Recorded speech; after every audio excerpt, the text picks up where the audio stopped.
What is up, everybody, and welcome to FLW Videos. In today's episode, we will be talking about IVs in Pokemon Go, and when of course they do matter or don't matter.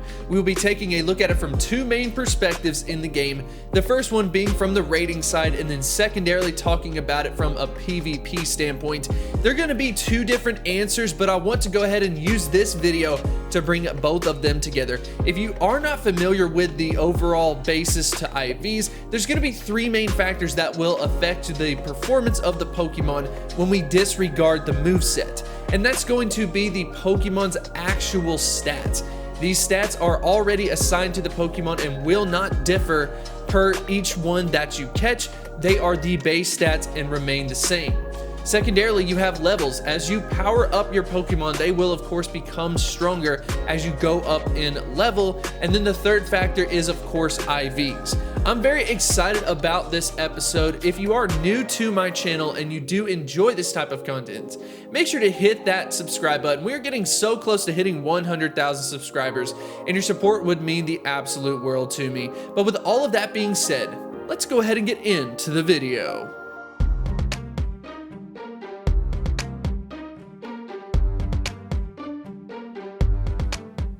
So we're going to go ahead and take a look at it from the raid perspective first. I wanted to go ahead and showcase the simplest example possible, and then we will of course get a little bit more difficult as we add on our understanding. So first things first, we've got two maxed out variations of Mewtwo. The only difference being that one of them is a 100% IV, and then the other one is the lowest IVs that you can possibly have, a 111, for example, if you were to trade it.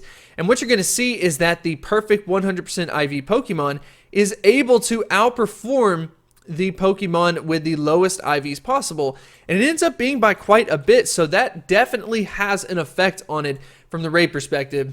But let's go ahead and kind of add a little bit more difficulty to it, and that's going to be when you introduce levels into the equation. So for example, we have a level 38, a level 35, and then a level 30, all of them being perfect IVs versus that level 40 lowest IVs possible. And you end up seeing that the level 38 and level 35 are able to outperform the Mewtwo that is at level 40, despite the fact that they are lower levels. And this ends up being a very big deal because the difference between level 35 and level 40, as far as Stardust is concerned, as far as Candy is concerned, is massive. Just think about how much Stardust and Candy you could save if you have like a really good IV variation of this level 35. Of course, it can't compare once you go up in level, but it's just to showcase that IVs really do have an effect. But as you can see, the level 30, not quite able to overcome that level 40. That just means that it doesn't quite have enough, so it's probably somewhere between this level 35 and level 30, probably like level 32, level 33. You end up seeing the crossover where it passes over that level 40 Pokemon, despite it being a level 40 Pokemon. And then up next, we're going to compare versus other Pokemon and showcasing how you can overcome better Pokemon just by having better IVs.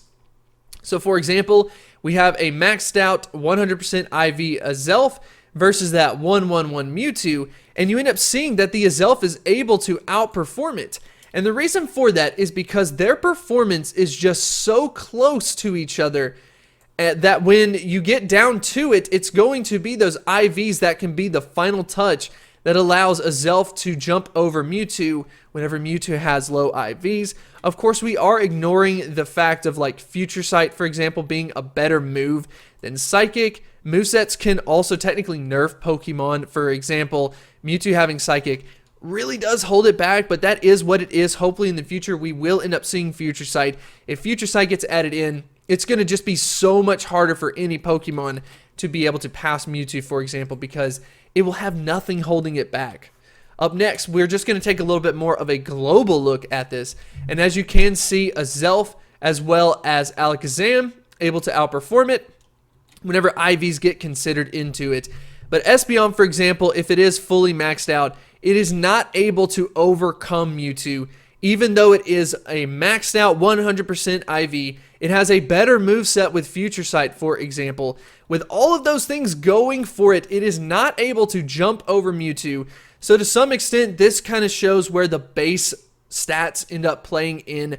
Espeon just does not have the base stats needed to be able to outperform that Mewtwo. But hopefully this gave you a little bit better of an understanding. The next part that we need to talk about is from a PvP perspective, and I wanted to put Pokemon into two different buckets. The first one being maxed out variations, get as much as you possibly can out of them.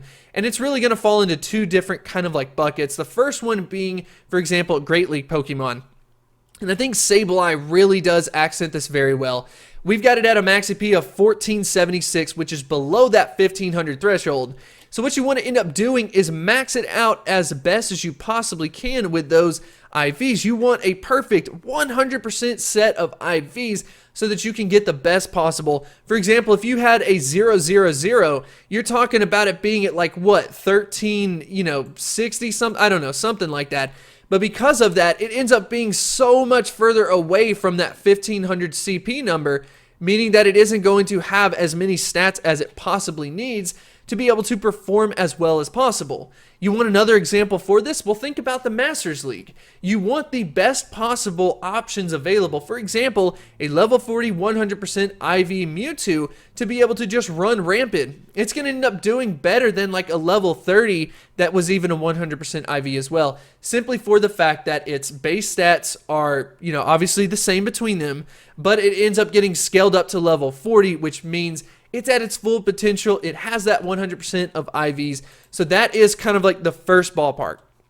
Where it gets technically a little bit complicated, and over time people start to understand this in PvP, is when you want a Pokemon that technically can be above that league and then you're trying to scale it down to get it into a smaller league. For example, we've got like Meganium, right? Well, if we're trying to get this down into the Great League, the best way for us to do this and still get the full-on potential is in this case to have a 0 attack, and then of course pretty much have the best stats possible that you can have on the stamina as well as the defense. Keep that in mind. This just kind of showcases an interesting point where these Pokemon, as far as how attack, defense, and stamina end up affecting the overall CP, attack has a very big effect on it. So if you have the lowest attack stat possible, you are basically allowing yourself to get up to a higher standpoint, better efficiency to be able to have the best overall stats. But instead of just like talking about it conceptually, I wanted to go ahead and pull up a spreadsheet briefly of a Pokemon and just go to showcase how much the level, the IVs, and everything else has an effect on it. So I have a spreadsheet that allows you to input different IVs, and once you put it in, it will also showcase what level the Pokemon would end up reaching its maximum potential to still qualify for a league. So the Pokemon that we will be talking about specifically in this example is Altaria. So Altaria, what ended up happening was I tried out some different IV combinations. I also tested this out on PokeBattler as well as another website, and I input these different sets of IVs. And what ended up happening was it ended up allowing different Pokemon levels because of this. Basically, as the IVs went up or down, it ended up affecting the overall level. But the overall thing that we want to take a look at is not necessarily the CPs. Sometimes it works out in that case. But truly, a good unit of measurement is the total stats that ends up coming from the different IV combinations. So for example, I ended up testing this out, and what ended up happening was for Altaria, we ended up seeing the highest potential, the highest stats that can occur when we end up doing a 0 on the attack, and then secondarily a 15 on defense or a 14 on stamina. I just kind of flipped these two and ended up with the exact same results, where their value at level 29 ends up being the following set of stats. And then basically you end up with the total stats of 396. That means that this is the best way possible for these Pokemon to reach their full-on potential and of course get the highest amount of stats that they possibly can, which is definitely fairly interesting for the fact that it's not a perfect IV Pokemon. In this case, having a lower attack stat can be very beneficial, but of course you will need to check it out on a per Pokemon basis. But anyways, I hope you did enjoy this episode. Hopefully this helped to give you a better understanding as to how IVs have an impact in Pokemon Go. If you have any questions that you would like to answer, make sure to put them in the comments section below, and I will definitely try to answer them, as well as other people being able to answer them as well. Hopefully you did enjoy this video, and I will see you next time. This is where we give a huge shout out to the patrons on Patreon. As many of you may not know, as far as YouTube content creators are concerned with smaller channels, you don't make that much money, although there is a lot of hard work that goes into it. So support on Patreon is very important to smaller creators, and I want to say thank you so much for everyone who has chosen to be a part of it.